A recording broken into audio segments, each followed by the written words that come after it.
Are you sick of those damn political crusaders?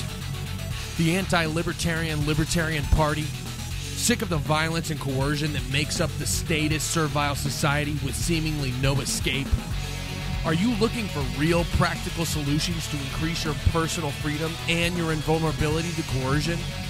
If so, kick off your shoes, come inside the polyethylene A-tent, and let's talk Vonu. Join your hosts, Shane and Kyle, as they further explore this freedom strategy and develop it into the modern day.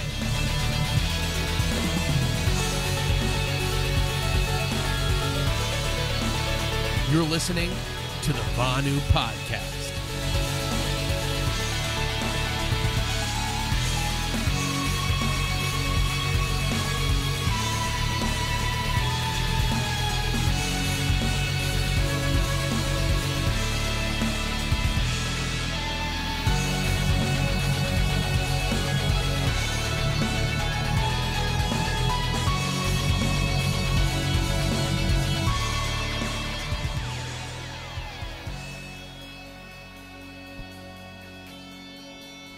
And welcome to the Vonu Podcast, the podcast making you invulnerable to coercion.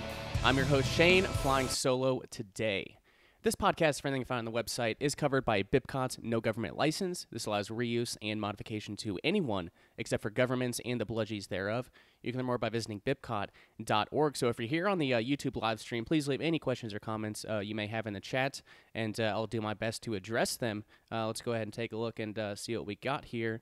I've got Phoenix, always good to see you, man, and Lemon Bear. Audio levels are good. That's great to hear, and it doesn't look like, I'm going to go ahead and knock on wood, not that I'm superstitious, but the stream is, as far as an OBS, 0% drop frames, so let's hope that holds steady, and the typical issues I've had live streaming, hopefully those don't surface again as we have this discussion today. So today I'll be providing you with an update and more comprehensive overview of a project I'm working on called Darklance. The website is pretty presentable and almost ready to go, and the first draft of the white paper is complete. I'm just waiting for my team to take a look at it and correct any of the technical details I may have gotten wrong. And also, if you join the Discord chat, I did post a link to the white paper there. Feel free to leave any comments or edits or anything like that. This is an open source project, so I'm not keeping anything from anybody. It's all there in Discord and also in Telegram, and I will, definitely put those links as I get time today. So. But before I get into that, my book, Vonu, A Strategy for Self-Liberation, is available on Amazon at its newly discounted price. If you're looking for solutions and increasing your personal freedom, I do recommend you pick up a copy. I've gotten great feedback on it so far. People are starting to get their pre-orders, finally. I do apologize for the delay on that, but the nomadic lifestyle and not having a home, really, has set things back a little bit. But thanks so much for the people who pre-ordered, and hopefully you're digging in and enjoying it. And also, please do consider leaving a review on Amazon. That definitely does help it, I guess, jump up the rankings and all that sort of stuff. So the link for that is tinyurl.com/selfliberate1.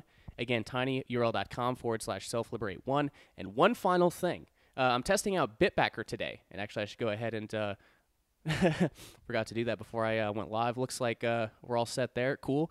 So I'm testing out something called Bitbacker. It is a Bitcoin alternative to Patreon with YouTube Super Chat features. I'll drop the link in the chat here if you want to check it out, or you can just go to bitbacker.io and search for the Vonu Podcast. I will go ahead and drop that in there right now. I don't know if anyone's going to do it, but I figure got to try out these alternatives at some point because FascistTube and and Patreon and such aren't necessarily going to be conducive to discussions such as these going into the future. So I figured I'd go ahead and test that out here today. So let's go ahead and get on with it here. So before I provide a brief, just a brief overview of the project, I'd like to read the introduction from the white paper. It's only a page, but it'll show you kind of our motivations for this project. And I think it'll, some motivations and also, why something like this is so necessary. So getting to it, quote, "With the advent of the internet, location-independent freelancing jobs have begun to take hold." Excuse me. Instead of a daily commute to a fixed location and working 40-plus hours a week for someone else, many individuals are taking their skills, services, and products directly to the consumer via the internet. This provides many advantages, such as work freedom, a possible increase in take-home pay, as well as the ability for individuals to make their own decisions about how they will deal with the tax man. Regardless of the decision, we believe that should be left up to the individual, not some third-party website or corporation, for example, W-2 employment. Due to the shift towards remote work, many websites have sprung up merely setting up the infrastructure to connect freelancers with clients. Some of these include Upwork, Freelancer, Audible, and a slew of others. While some of us have used these platforms, they are fraught with issues, the most important one being privacy. To utilize these platforms, personally identifiable information is often necessary, sometimes including an approved piece of government identification, along with a W-9 for tax purposes. In large part, this revealing of personally identifiable information doesn't help the reputation systems used on these platforms. Whether someone uses their given name or a pseudonym, the reputation systems still work. If you're a client looking for a freelancer, you will likely not know the individual in question anyway. Therefore, the invasion of privacy is strictly for regulatory compliance. One final problem to touch upon is the exorbitant fees one is required to incur when using these sites. Using Upwork as an example, you as a freelancer would end up paying 20% for the first $500 you bill a client and 10% up to $10,000. This forces the freelancer to add in that fee to their bid, passing those costs on to the client. Therefore, you'll likely have more success. You'll likely have more success with monthly pro plans, which cut into your profits even more. In this fast advancing world of decentralized technology, we believe the centralized regulatory compliance setup to no longer be necessary. In this white paper, we will propose a new decentralized solution to this problem, utilizing similar reputation systems combined with circles of trust. Privacy is sacrosanct, and therefore anonymity and pseudonymity will be encouraged, and in some respects, mandatory. Enter Darklance. So there you have it. That kind of sets the stage for what we're going to discuss today. So a brief overview. Darklance is a privacy-focused freelancing marketplace utilizing Bitcoin for payments. Obviously, no government documents, extremely low fees, and we're open source. Let me just take a look here, make sure we're still hanging in there with the live stream. Looks like it's coming through perfect. That's great to see.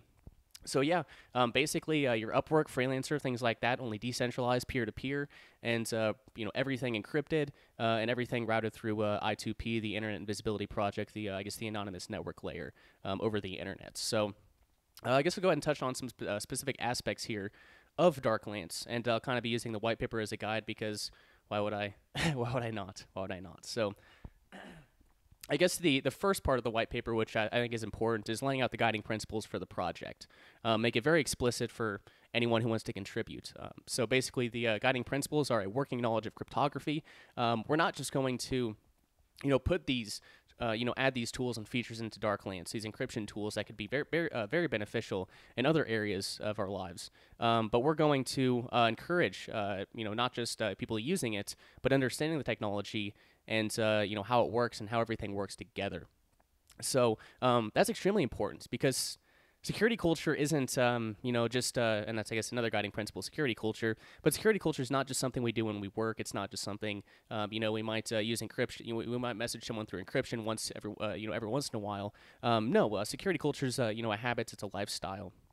And, being able to, understand the tools that go into Darklance could be beneficial in other areas of life too. So I mentioned security culture. I'll define that real quick. It's defined as the direct application of the right to privacy.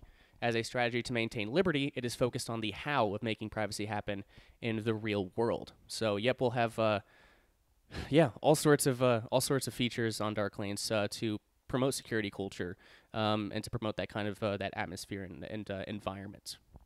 Next is technological advancement, another guiding principle. Basically, the idea here is that the technology world moves fast in general, but in the realm of privacy and open source, change is ever more constant. This is called the crypto wars. It's a battle between privacy advocates and those who want to strip away individuals' privacy. And that's, obviously that's the state, and now in our realm, corporations like FascistTube and FascistBook and Google and all of those, all of those things. So. It takes a turn. It necessitates vigilance on the part of developers and end users alike. But anyway, we will develop Darklance to be a resilient platform based off of flexible protocols, and always ready to implement more secure and more efficient product services or security features. So basically, the idea there is just we're not going to build it in a way that's really hard to change. I guess can't really compare it to cryptocurrency here. But regardless, the idea is that if a vulnerability is found in something that we have implemented in Darklance, we'll be able to change it and improve it, because security is most important. Security and privacy are kind of the most important things here. And obviously the ability to take jobs and finish jobs, freelancers and clients and things of that nature. So, excuse me. And the last guiding principle, which clearly this is the Vonu podcast. So another guiding principle is Vonu. And I guess for the new people that may be here, Vonu is an awkward contraction of the words voluntary, not vulnerable. And the idea is to become as invulnerable to coercion as humanly possible from both public coercers and private coercers. So for Darklance, financial independence, location independent employment, and security culture, things like encryption, Bitcoin, etc., greatly increase one's invulnerability to coercion. And so, we will request our contributors to have a passion for expanding Vonu, or in other words, personal freedom. So, that's kind of the guiding principles section, guiding principles section here. Next would be the next thing I'll touch upon is Scuttlebutt, which is going to be the protocol layer for Darklance. Now, for those who aren't familiar with Scuttlebutt, it's a protocol for building decentralized applications that work well offline and that no one person can control, because there is no central server. Scuttlebutt clients connect to their peers to exchange information, and basically it's a flexible protocol capable of supporting many different types of applications. So this is the protocol layer. This is just a network, and then applications can be built on top of it. Now, the one that I'm most familiar with is called Patchwork, something that's built on top of it. Patchwork is a social media site, a decentralized peer-to-peer, offline and online social media platform, and it's not bad. I've tested it out. Matthew, my lead developer, and I have done some tests with it. Unfortunately, it's not not very user-friendly, I don't think. At least it wasn't when we tested it out, and wasn't very intuitive. And for our purposes of Darklance, they're going to be I'll talk about this a little more, but Scuttlebutt has basically for freelancing platforms. You may not know the person; they may be outside of that second layer of trust, and therefore we might have to make some modifications to the network protocol, hopefully without sacrificing security and things of that nature. But it's just going to be something we'll have to work with and run some tests and things like that. So on Scuttlebutt here, I guess I can provide a little more information on the protocol layer. Basically. Let me see here. What do I want to cover? I guess how do peers connect? So to use the protocol, users must first generate secret and public keys, and then assign themselves a nickname or avatar to make themselves more easily recognizable. Connecting to other users is done via a secret 4-step handshake. This process verifies public keys, creates a shared secret for encrypting future messages, and follows other security protocols to prevent man-in-the-middle attacks, etc. So I could go on to that quite a bit. And I will share this image over here. I will share this image and show you what we're kind of looking at. If I can open that in a new tab, maybe not. But anyway, okay, display capture. I'll zoom in here so you can see that. This is what the, I guess the network, the Scuttlebutt network looks at. So you have the user, which would just be, oh boy, that zoomed in a little too far. Okay, there we go. So obviously you have the user, then you have the first hop, feeds that are visible in the user interface. Then you have 2 hops, which so 2 hops out are visible within your user interface. So if you open the Patchwork or any other application on Scuttlebutt, you'll see those first 2 layers. But people outside of that layer, you won't. The client will fetch and store the messages from these feeds, but it won't show them to you without making a connection. So the idea is the closer towards the your inner circle of trust, you're already connected, and I guess it's a more trustworthy sort of thing. So let me switch back in OBS here. Nope, not image 5. Display capture. There we go. All right, let's see what we got going on. Phoenix kind of reminds me of a hash graph. Yeah, that's a good way to think about it. Yeah, distributed hash table, I think it is DHT. That's it's kind of what it is. As from my understanding, yes, it's I think you're correct there. Here we go. So basically, the idea here is, and I'll talk about Circle of Trust in a moment, but and this is one reason why we chose Scuttlebutt as the protocol. And obviously, we didn't want to build it from the ground up. Why, with open source, there's no reason to reinvent the wheel. So yeah, by default, Darklance's Circle of Trust model is baked in at the protocol level. So I suppose.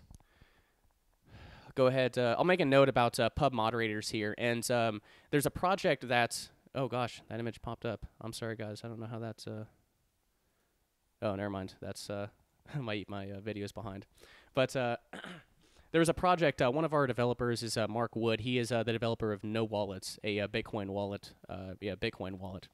A few years back, he did something called MetaMarket, and he kind of did a lot of the groundwork for us to begin with.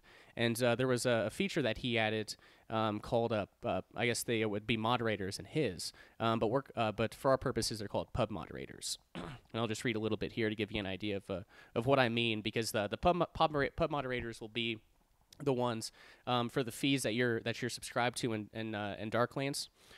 They will be the ones that they'll be the ones that you'll connect to, and they'll be the ones that handle the rating and review system and things like that. So I'll just read a little bit here. Darklance will clearly be decentralized, but as the originators of this project, there are precautions we need to take in order to ensure we remain invulnerable to the coercion of governments.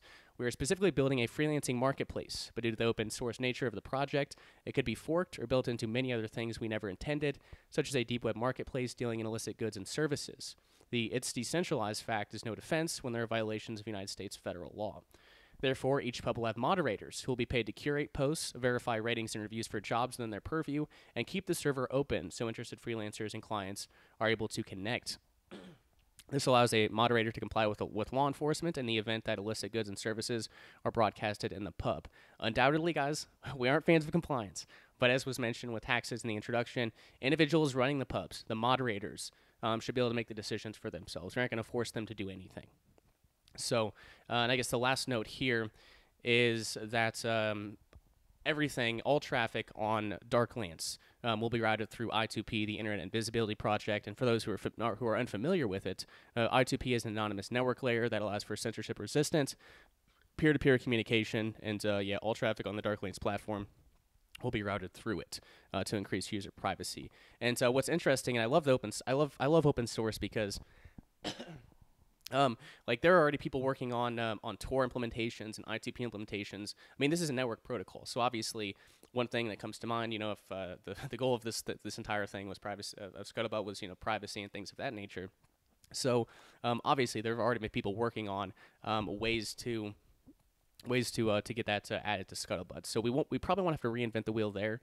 But we might have to. I don't know what we'll have to do specifically. But there are people working on that already, and it looks like there are some already ready implementations that we can use whenever we begin development, which we kind of already have. But anyway, moving forward.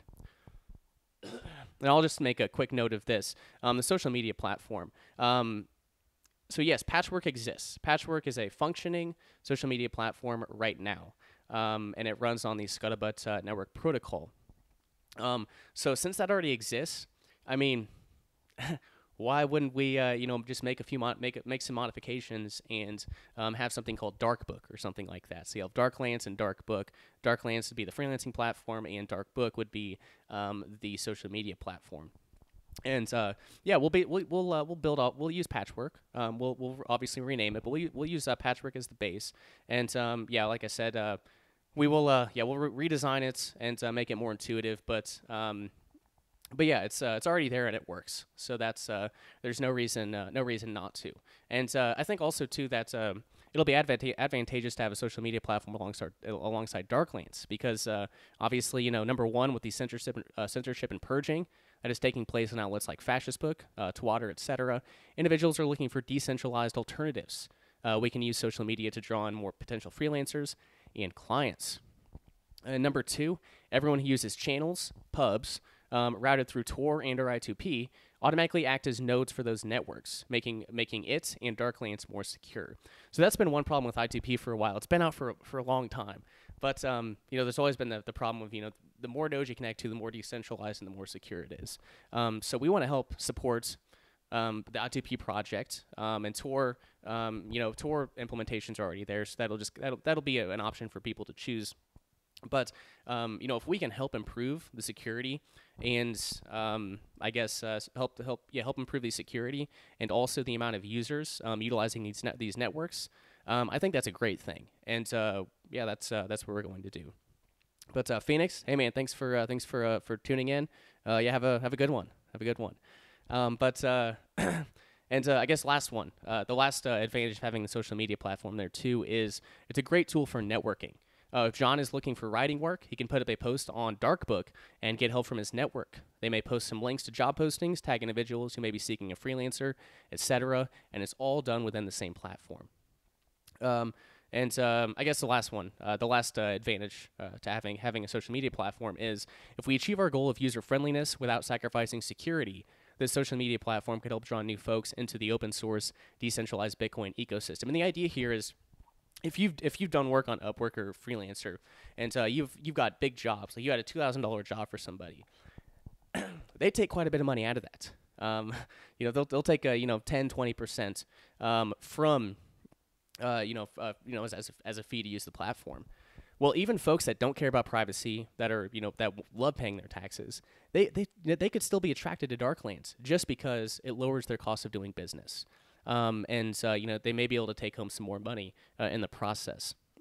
So I think that's a really, really great thing. Jason, the social media side of it will be a huge bonus. Yes, it definitely will. And looks, we got the first spam comment. Huh? I don't know. I'm not sure. You guys can figure that out. But back to it. So the next thing I'll touch upon is the reputation systems for Darklance. And yes, there'll be two. The ratings and reviews. eBay, Etsy, Amazon. All these places have ratings and review systems, and they work. They're tried and true. And obviously, we'll have that built in for sure. Excuse me. But the idea is that if someone has 1,000 ratings, averaging 4.9 out of 5 stars, you really don't have to worry about being scammed or defrauded or anything of that nature. You can feel quite confident that both parties leave the exchange satisfied.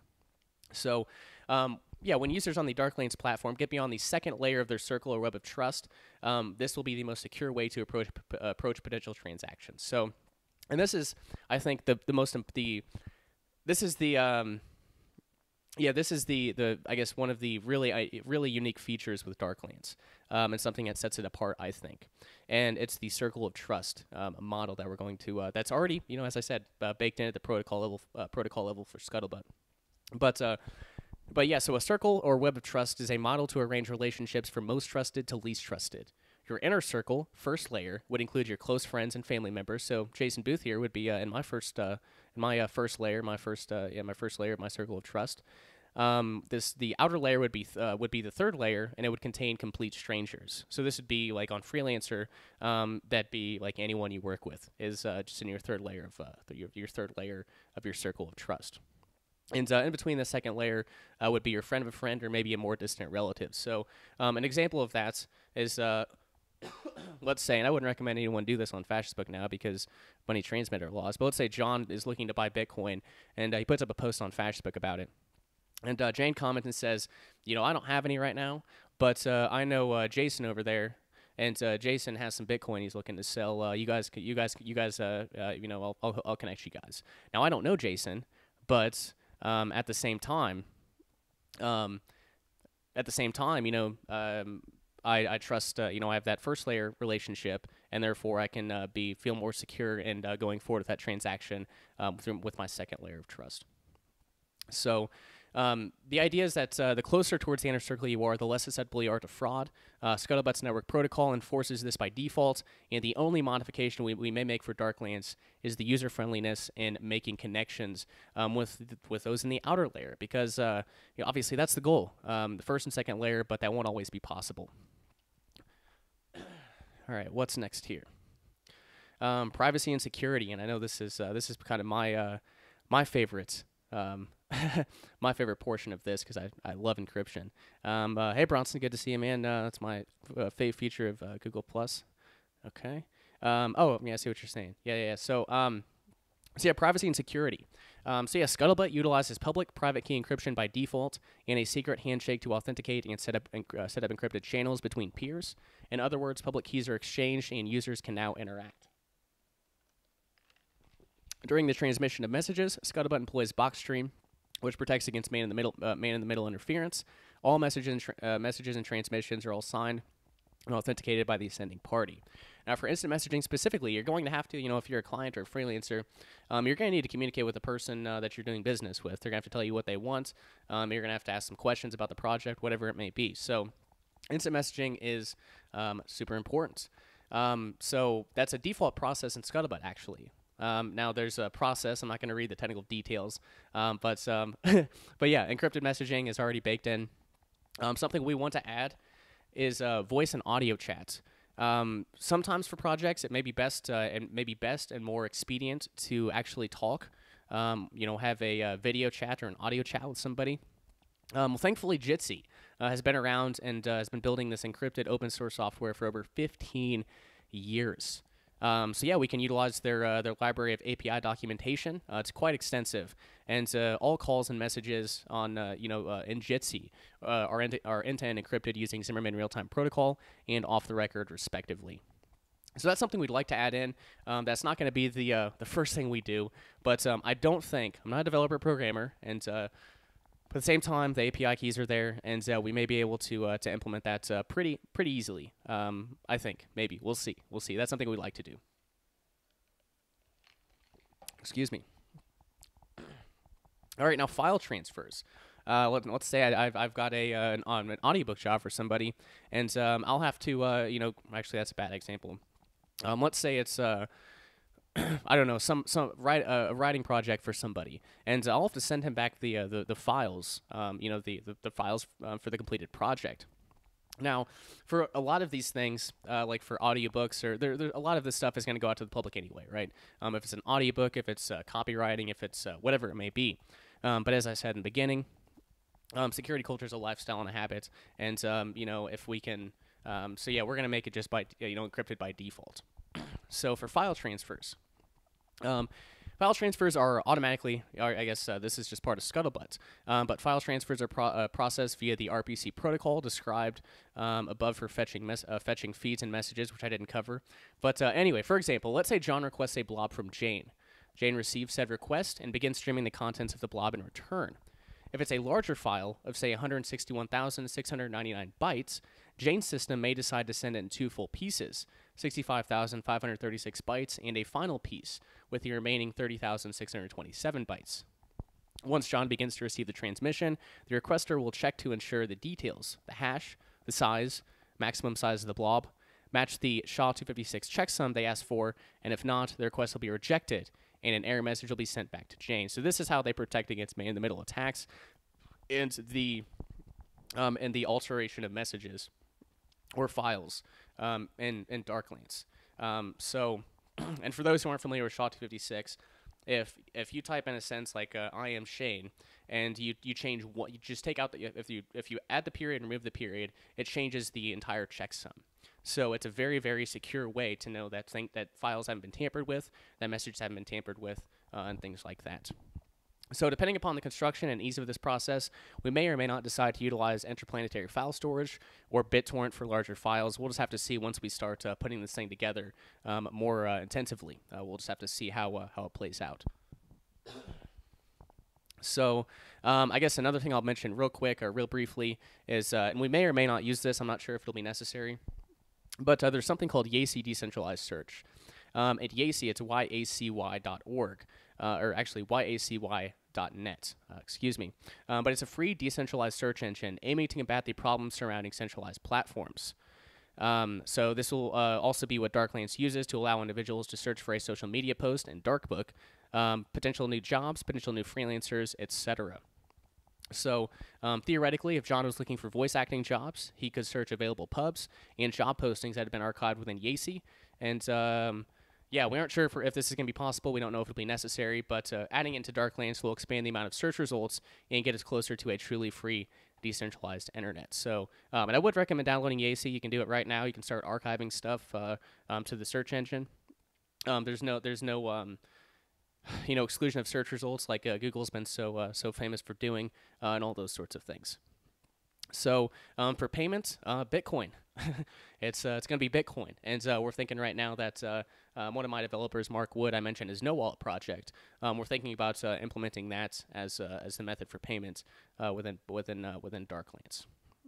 So speaking of payments, trustless multi-sig escrow. Now, I'm not going to even try to explain how this works, but the point is that third-party escrow services will be optional in Darklance, and this is because of Bitcoin's multi-sig feature. Now, I'd recommend checking out Jeremy Spillman's paper titled "The Future of Bitcoin Escrow." I will go ahead and drop that here in the comments because I do have that handy. But yeah, basically it's just using Bitcoin multi-sig, and it makes it where third-party escrows are not even necessary.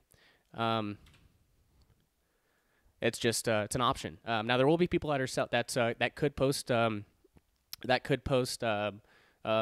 their main service on Darklance could just be third-party escrow services. Now I know on like OpenBazaar, there are people that's that's something that they do on there. They offer that as a service. People will do that on Darklance, and that's great. The point is you don't have to. If you just want it to be between you and John, then it can be. It can be truly peer-to-peer without any third parties being necessary. Now Jason asks, plans to expand beyond Bitcoin. So it's an interesting question. Now, will we get Darklance ready to launch? We're not going to implement any other coins from the start. And the reason is Mark's a Bitcoin maximalist. I'm leaning towards more of that position. This is why that's kind of one reason we're doing Darklance and not Vonu coin is I don't trust the security of other coins. I just don't trust it. And that's why we didn't go forward with the Vonu coin. One of the main reasons was I couldn't stand behind it, and that's people's money at risk. If we put out Vonu coin, there's not a hash power, and there's a 51% attack, people could lose money. And yeah, it's not good. Not good. So for the initial launch of Darklance, we'll only add Bitcoin, but it's open source. Add whatever coin you want to. Doesn't make a difference to us. But as for me, I will only use Bitcoin. But yeah, it's open source. Do whatever you want. Add whatever coin you want. No skin off our asses. So let's see. So that's trustless multi-sig escrow. Now, the next, I guess, one of the last thing I'll really talk about here is the fees. So we talked about, as I read in the introduction, Freelancer, or I guess Upwork is the example I used. They can take it, 10 to 20%, per contract. It's quite a bit. It's a high percentage, and that's strictly for connecting freelancers and clients and maintaining the infrastructure. That's it. Well, since Darklance is decentralized and peer-to-peer, we don't have massive infrastructure. We don't have, won't have full-time W-2 employees. Well, it lowers the cost of doing business, and therefore fees are lower. So the fees will be 2% per contract, and half of the fees will go towards community development. So if someone's working on a pretty neat feature or some great addition, I don't know what it would be, and think it'd be a great great addition to the ecosystem, then that money could be dispersed to them. And we haven't really looked into governance or things like that, but the funds would be stored in multi-sig addresses, so that I guess there could be some sort of a voting mechanism there. I don't like voting, but so it's not government voting. Voting on what projects would be better for the ecosystem and all those sorts of things. So yeah, low fees, 2% per contract, and half of that will go towards community development, and at the beginning probably marketing as well. But yeah, that's a unique thing compared to Upwork and Freelancer. There's no, as far as I know, there's no really community development. I don't think 5 or 10% of their funds are going elsewhere. So the last thing I'll do right now is I'll show you the website. Now you could do this on your own, but I'll go ahead and get that display capture. Okay, so this is the Darklance website. Like I said, it's pretty presentable. Got to do really the only thing left to do is got to add the HTML, CSS, or I guess the Bootstrap social media buttons. That's not done yet, but everything else is really ready to go. We've got to spruce it up a little bit, make it look better. But the important thing is that it works. And this took like 3 days versus when we started putting together the Vonucoin website, it was weeks and months before and it still looked crappy. But anyway, this is the site. This is just a placeholder logo right now. But features are there. Add more images. The white paper will be posted here whenever we get it completed and ready to go. And that'll be kind of the first white paper. And once we start kind of developing it, we might put out a second, more technical white paper. But anyway, this is where that'll be located. And Mark put together for MetaMarket a protocol guide. I'm not sure if we'll do that, but if we do, that'll be posted in the documentation section as well. If you want to subscribe to Darklance email updates, you can do that at darklance.net. Just put in an email address. Let us know if you're interested in contributing, and if you are, we'll put you into a different list, and we'll reach out to you and see what sort of things you can offer to assist the project. And obviously, privacy is sacrosanct. We'll never share email or information with anyone. And since Lemon Bear is here, he pointed out on the it was pointed out that the I guess yesterday even the email list required you to turn off ad blocker to finish it. And he pointed that out that you need to fix that. I certainly do appreciate that. And now you can have ad blocker on. Works fine. It's privacy friendly. So it was only there for like 12. It wasn't even 12 hours. It might have been like 7 or 8. And I was like, I'll deal with it later. Forget it. I'll deal with it later. But yeah, got it taken care of quickly. So that's certainly good.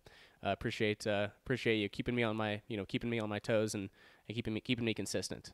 Certainly do appreciate that. So. That is the website, and obviously Darklance is covered by BIPCOTS, no government license. Basically, just normal open source, do whatever the hell you want with it. But we're going to add one more limitation on that, and government agents can't use Darklance, or we will publicly shame them. So, not that they give a damn. But that's basically it. I just wanted to provide a brief introduction, I guess an update, as well as a more in-depth explanation of what Darklance will look like, and what sort of features will be there. So, if there are any questions here or any other comments, certainly got a few minutes to take those. But toxoplasmosis. Yep. Exactly. So, I really don't have anything else. Hope you guys enjoyed it and found it enlightening, and hopefully you're excited about the project, and hopefully you'll get involved because it is open source. And I've got a small team. It's me, basically me and 3 developers, and we're looking for marketers, looking for what else? Obviously, more developers is always a good thing. The more developers we have, the faster we can get this thing built. But marketers, developers, if you do, image design, or you want to do videos or whatever, anything to, create some noise about Darklance. We'd certainly be interested in talking with you and seeing what you could offer to the project. And like I showed, actually, I'll go back to it now. So at some point, they get involved once we get things more ironed out. We'll have, I guess, a contribute section on there too. But this is just kind of the catch-all right now as we finally started to take things public. It's been a long time coming, guys. I started. It's been about a year today, like pretty close. I saw my memories yesterday. I put out a Facebook message or a Facebook post saying, anyone know any developers with background in cryptocurrencies? So it's basically a year. I guess within a year this week that I started to really put things in action for Vonucoin. Since then, it's changed a little bit. The focus has been honed in, and I think that's a great thing because Vonucoin is supposed to do everything. It's supposed to be your one-stop shop for self-liberation. But any one of those things that we're trying to do is a project in and of itself. Any one of those projects would take a year to build, or however long it would take to build. Like they're big things. This stuff isn't easy, and especially for like Vonucoin, if people are putting money into it, people's money is on the line, and it would have been hard. It would have been possible to do everything that we wanted to do. So something I learned from J.W. Weatherman. If you don't follow him, he's been in the Silicon Valley for 20 years, with tech startups, and something that he kind of told me. I had already started to do this, but. I got to hone in on something so something can actually get built. And I think the most important contribution that we can make at this point is really the main hurdle, it seems, for people, being unable to pursue self-liberation is financial. So if we can provide an outlet for people to freelance and keep their privacy, I think that's a good thing. I think it's at least a good start, and yeah, it's a way to draw more people into the Bitcoin, the decentralized peer-to-peer ecosystem. So I'm excited for it. Hope you guys are too. And let me take a look back at chat and see what else we got going on. Bronson sounds amazing. Can't wait to check it out. Great to hear. Great to hear. Yeah. I'm not going to put a time. I'm sure a question that's lingering is, well, when will this thing be ready for me to use? Well, Scuttlebutt and Patchwork are both ready for you to use now. But as far as when we'll get things, I guess get things completed, it's hard to say. It really is. This is a side project. We've all got things. Matthew's got his own consulting business, and Mark's got his own. Like we've all got daily lives and such. So I won't put a time frame on it, but it'll be. We don't have to build it from the ground up, and I think I'm not going to put a time frame on it, but it's good things are coming. Good things are coming, and I sure do hope that you guys will be a part of it. Jason says, need to get people like Chaman advertising his PCs on there. Oh, it's a great place to do that. Oh, yeah. Ghost pads, yeah, for sure. Get them on there. Yeah.